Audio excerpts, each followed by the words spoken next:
All right. Good afternoon and welcome back to the 2021 PGA Championship here at the Ocean Course, Kiowa Island, South Carolina. We are really happy to be joined by Will Zalatoris, who is currently ranked number 30 in the official World Golf Rankings, and he's playing in his PGA Championship, this PGA Championship for the first time. Will, terrific effort and push there at Augusta a month ago. Thank you. At some point soon thereafter, you probably turned your sights and hopefully a little bit settled here on what's going to happen here. What was your, since you've never played in it before, what was your impression of what the PGA Championship would be, and what are you seeing out here? Has it lived up to what you were thinking leading in? Yeah, I mean, I've really enjoyed. I came out here a couple weeks ago, really enjoyed it. Those last 6 holes are all you want. I kind of the PGA Championship has always been one that I think is, at least for me, has actually meant a lot in terms of David Price is my longtime mentor, and I've worked with him basically since I was 11 years old. He was the head pro at Bentry Country Club for 30 years.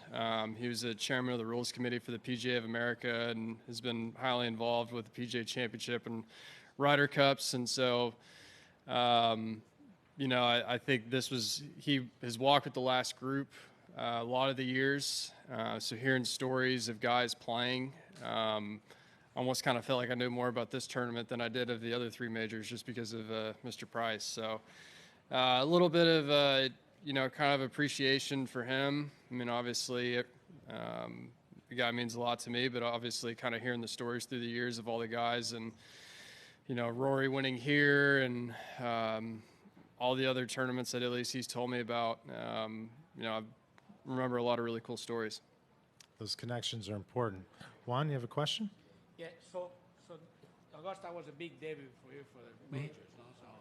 So how does that feel different? Is this more like real for like a player? I mean, this is the 100 best players in the world, tough conditions, a lot of wind, open, no? So yeah, I mean, I think the reason why I've played so well in the majors is it just feels the same as all the other tournaments. Yeah. The golf courses are obviously way harder than regular tournaments, and harder golf courses tend to favor me since my ball striking is the best part of my game. So, even though I'm hitting 3 and 4 irons into basically the last 5 or 6 holes, that favors me because I hit it far, and that means guys are hitting more club than me. So I think if anything, it's same old. Keep on doing what we're doing. I kind of had a little bit of a kind of a rough couple weeks, specifically on and around the greens, but I think it really turned the corner this week with Josh, and so it's exciting. I mean, it's a brutal golf course. You got to hit it good. There's no faking it around this place. I mean, every aspect of your game has to be on. So probably more the older guys and the more mature guys like plan their season around the majors, they practice for the majors, they do things around the majors. I mean, I think you are full of energy, and it looks like this is not your case, that you play the majors like you play anything. Yeah, I mean, I definitely, thankfully now I'm kind of able to plan my schedule a little bit. And last week was absolutely prepping for this week. I mean, we made some, if we were kind of the stuff we were working on, if this was a major, we'd probably slap a Band-Aid on it and just make it work and go from there. But last week was making some pretty drastic changes because I had kind of gotten into some bad habits after Augusta, and I'd gotten lazy in my posture and my full swing, and actually carried into my putting too. And we made some pretty drastic changes, and so absolutely. I mean, been prepping for this week for the last couple weeks. A lot of talk this week about the Ryder Cup. I mean, I know this would be a huge thing for you, but is something in your sights that maybe making the team this year? Or? Yeah, I met Captain Steve Stricker yesterday, played 9 holes with him, and I was actually the first time I had gotten to spend some time with them. It's definitely on the radar, but 9 months ago, I wasn't even thinking I was going to be on the PGA Tour, let alone playing in a U.S. Open and leading me to get to this point. So I think that's part of the reason why I'm not looking too far ahead, and it's just because, 10 months ago, I thought I was going to have to spend 2 years on the Korn Ferry Tour. 10 months ago, I thought I was going to maybe sneak in maybe get special temporary status and then finish second in a major a few months ago. So it's been a wild run, and so that's it's been a great lesson to realize that I'm not, don't get too far ahead of myself. Do you think it pays for the moments that were the reverse, that you weren't going well and then something went wrong and you had to start from scratch too? Yeah, I mean, I think if anything, I think really the last few months I've been able to enjoy this ride just because I know how, I've spent a lot of time doing Mondays on Korn Ferry Tour events, not thinking, or after a little while, you maybe think you may not get to this point. So I think it gives you a better appreciation, especially when things are going well. Let's go down to microphone number 4, please. Will, you're obviously playing with Jordan, which is a familiar grouping. He was just asked in here when he thought he turned the corner, and you play so much golf with him back home. I was just wondering when you thought he turned the corner. And then also, as a follow-up to that, what's your most unforgettable time playing golf together back home? Yeah, I think the turn in the corner part, I've really just started to see him, I guess, do Jordan things, the disgusting chip-ins, the 40-footers that when you're playing against them, they're awful. When you're playing with them, they're the best thing on earth, or at least when he's on your team. But the guy, I mean, he worked so hard at it for a year and a half. I mean, just hours and hours of beating golf balls. And so we obviously, we get to see what goes on here, but I'm fortunate enough to see what goes on back home. And there's nobody that works harder than him. It was just a matter of time, even at points where we thought out here where, he's really in a slump, he's lost. I mean, he just put his nose down and went back to work. I mean, and I think really probably 6 or 7 months ago is when he started doing some Jordan things again. And probably one of the more memorable ones, I mean, I've told the story about when he shot 63 at Bent Tree at my home club when he was 14. But one of the more memorable ones was actually playing a game out at Dallas National, and we were on a short par 3, number 13, and he pull hooks an iron shot left of the cart path, and a couple buddies I'm on a team that's on the green, and his partner's Martin Flores, and he's short right, and we're thinking, all right, we got this in the bag, and Jordan hits this chip shot that skips through the rough, goes up, checks on the hill, then basically just goes Mach 3 and just slams into the back of the hole and goes in. And then he follows it up with like a 30 or 40 footer on the next hole. And it's just like, this is just Jordan. I mean, I think that was, to me, I'd seen it for the few months leading up to that, but that was like that's when I knew that, okay, he's back. So it's been fun to see. I mean, the guy's been a role model since I was 9. I mean, he's won everything, it felt like, at that age. He set the bar really for Scotty and I in junior golf. And so we owe him a lot of credit for our success. That match, probably 3 or 4 months ago. Okay. Yeah. When he started winning those majors in 15 and a little bit beyond that, I mean, are you guys back? Are you like you're happy for him, obviously, because you have a relationship. Are you guys high-fiving him as he goes down 17th and 18th holes with the lead or a chance to win? I mean, that must like really galvanize and activate everybody back in Dallas. Yeah, for sure. I mean,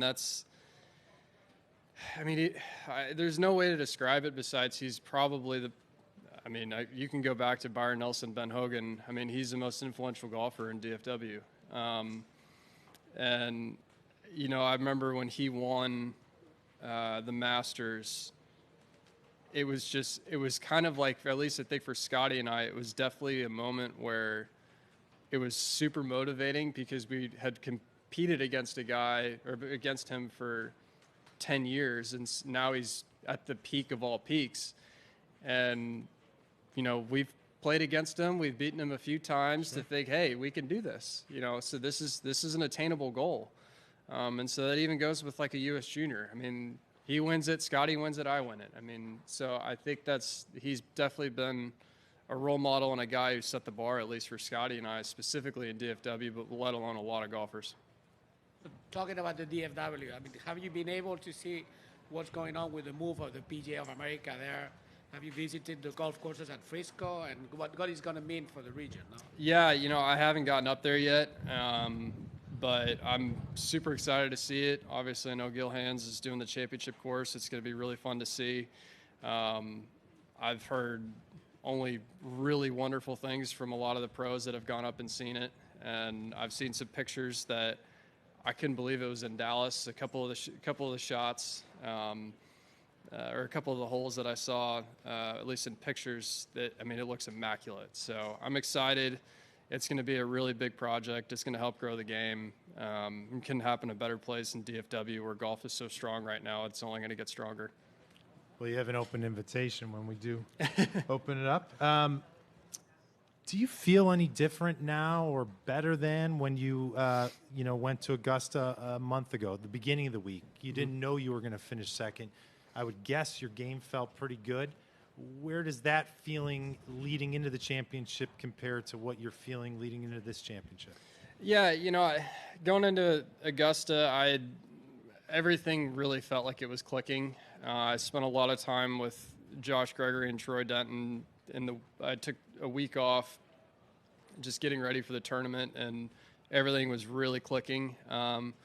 I'll be honest, the last couple of weeks have definitely been a grind, but I think it's a take one step back, take two steps forward type of thing where, I sat down with Josh a couple of years ago and just said, I want to understand my golf game better. I want to make these fixes to where, as opposed to missing cuts, I maybe make a cut and I'm able to turn that into a top 10.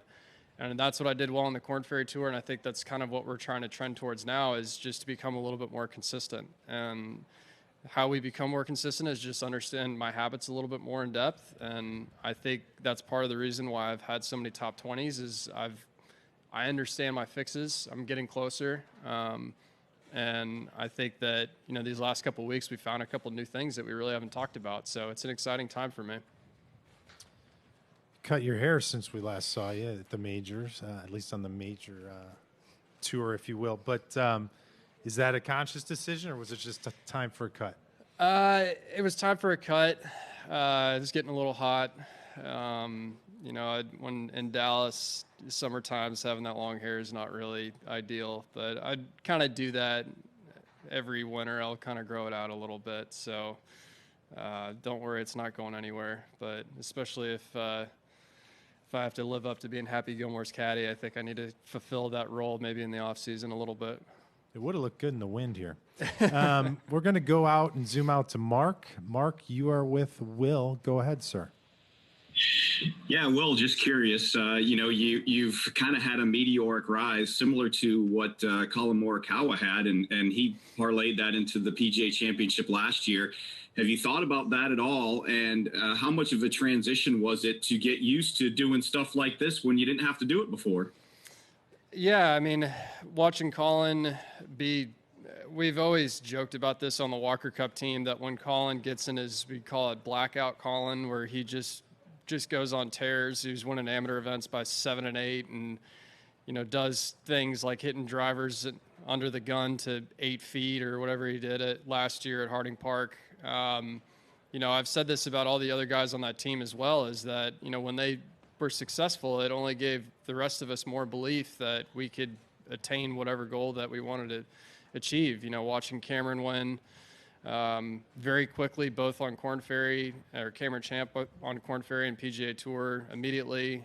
Scotty's been obviously crazy successful. Mavs out here. We got 7 out of the 10 Walker Cuppers on the PGA Tour from the 2017 Walker Cup. So, it's fun to see these guys, and I think if anything, it's when we get paired together, I think it's funny because we see them as featured groups where you put Colin and these guys together, and it's like we were the same goofballs in college that were playing on a Walker Cup team 4 years ago. So I think if anything, it actually kind of takes some pressure off. Okay, thanks, Mark. Will, we appreciate you coming by. Best of luck to you all week long, and play well, sir. Thank you.